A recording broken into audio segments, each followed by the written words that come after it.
seems, but your lips deny the truth. I'm confessing that I love you over again, over again. Sweet lover.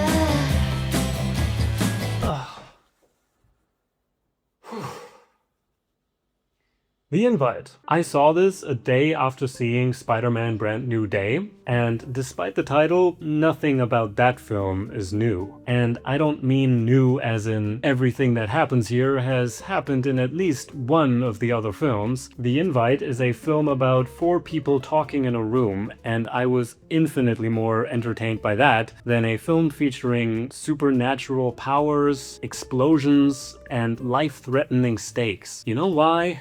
Because it's new. This is a new film. It doesn't have dinosaurs in it, no superpowers, it's not a sequel, it's not a remake.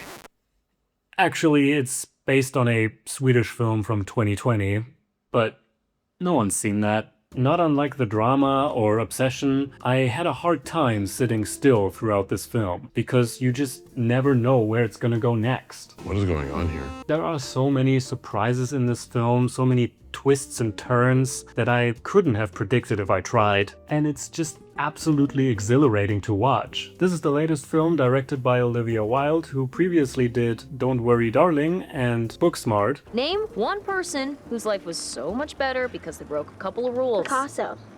He broke art rules. Name a person who broke a real rule. Rosa Parks. Name another Susan B. Anthony. one. God damn it. The Invite is very different from her previous films. The whole thing is shot on film, which adds so much warmth to every frame. Cozy, classic rom-coms released anywhere between the 70s and 90s are like my bread and butter, so this was a real treat. And I've always had a soft spot for films shot entirely in one location, because they prove that you really don't need a lot to make a great film. This could have been made by a bunch of student filmmakers, maybe not with this cast or this camera, but they could have gotten pretty close to something like this with a much more limited budget. All you need is a good story. Speaking of which, I will be talking spoilers now, so if you haven't seen The Invite yet, I suggest you head out, but please do come back when you've seen it. We can't talk about this film without talking about Seth Rogen's performance. In a way, he's been working towards this role his entire career, because he's essentially playing the same guy he's always played. This sort of deadbeat, self-deprecating, completely unconfident in his own sex appeal, stoner guy. Only within the context of this script, it works wonders. When you watch him in Pineapple Express or This Is the End, he's always surrounded by other deadbeat stoner characters, so his performance kind of blends in with the rest. Whereas here, he's the only one acting like this, so he stands out like a sore thumb. Joe is a failed musician turned music teacher who has pretty much accepted his fate as being a failure. He hates his job and pities himself for still living in the same apartment he grew up in. While everyone is pretending to have a nice time, Joe doesn't even attempt to put on a mask and completely exposes his disdain for this entire get-together, which is really entertaining to watch. He's brutally honest, he's the only one who actually says what he's thinking, and it makes everyone horribly uncomfortable. I used to think that stoner comedies are where he belongs, but this had me thinking that he would crush it in a Woody Allen or a Noah Baumbach film. Even when he's not on camera, you can hear him dropping these nonchalant remarks in the background, and it killed me. Is it flan or flan? Flan. Flan. Thought it was flan. Challenging, horrible time. Holy shit. And last more than 10 years. Oh my god. Great. I wouldn't be surprised if a lot of his lines were improvised, since it's exactly the kind of comedic banter that we've seen him do for years. She pushed us into anal. Hope she pushed you gently. That means she's our- really old. Next time you're in there, She's- count the rings. A veteran in Olivia Wilde's performance is, well, it's wild. Angela gave up her art school diploma to start a family, and now she's this erratic housewife whose life is so devoid of purpose that she spends all of her afternoons buying vintage furniture. She's so clearly in need of meaningful connection that any minor compliment sends her on an emotional roller coaster. I I'm getting emotional. I don't know why, but I thank you. She has a terrible sense of self-worth and is already grieving the absence of her daughter when she leaves for college in 6 years, because she already knows that even with Joe around, she'll still feel alone. This is definitely the performance with the most depth or emotional weight to it. Wilde is portraying so many different emotions here in so little time, it looked exhausting. In contrast to these two, Edward Norton plays the self-assured, well-mannered Hawk, but he's also kind of a douchebag. Let me explain. In this scene, Joe is so clearly on the verge of kicking Hawk out of his apartment. He's on the floor, back pain and all. He's had it, which is when he decides to call Hawk out on his fake name. And Hawk decides that this is the perfect time to burden everyone with a story about his dead wife, which, if we're being honest, has very little to do with him changing his name. It's like a footnote at the end of the story. And I love how he even says, For Joe. as though he asked for any of this. We've seen this scene about 1,000,000 times, right? Person A insults person B. You send me the invoice, I'm going to rip it up into tiny little pieces, and I might even pee on it.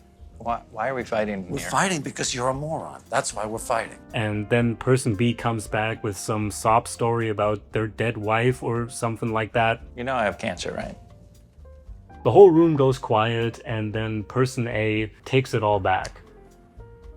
I'll pay for the glasses. But when this scene came up in the movie, I already had a feeling that they were gonna go a different route. And sure enough, Joe is not taking anything back, and in fact is pushing the knife even deeper. I'm sorry your wife passed away, and I'm glad you found a woman who would peg you after you didn't let your wife peg you.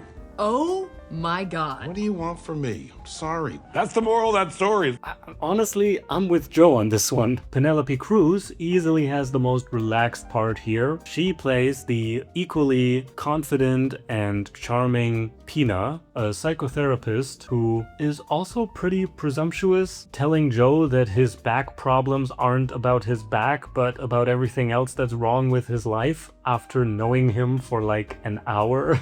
Like, she's known them for 2 hours, and now she's telling them that their relationship is beyond saving. I really appreciate that they put in a scene where Hawk and Pina get into a little fight, because it just reaffirms the idea that everyone's got problems. No couple is perfect. You know, this story wouldn't work if it wasn't for the fact that Joe and Angela are at the brink of destruction. These people haven't had sex in so long that they'd rather just have a foursome with their neighbors than to solve their problems and maybe have sex with each other, because that's just too hard for them, that it's too difficult for them.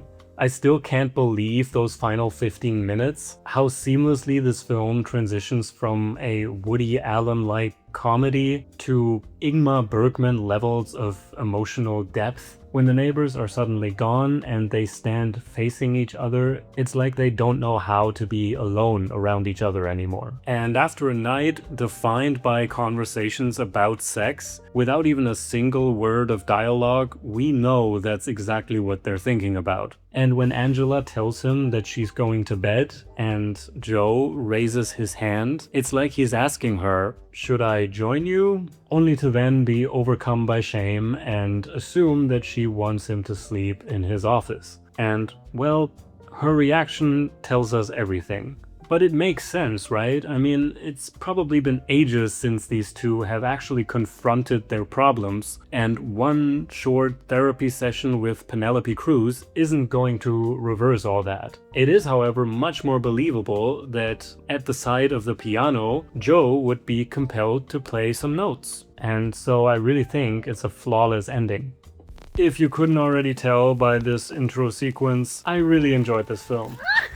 It's an exciting time to be a film buff right now. I can't remember the last time we've had such a lively discourse around entirely new films, rather than comparing old adaptations to new adaptations. When you look back at the kind of films we've been getting, it becomes increasingly difficult to deny that people want original stories, and they actually look like films, not soap operas or car commercials. I hope this isn't just a fleeting trend and that cinema is going to continue to heal. Before you head out, I want to hear what you thought of The Invite. And if you've made it this far, maybe leave a like and subscribe for more.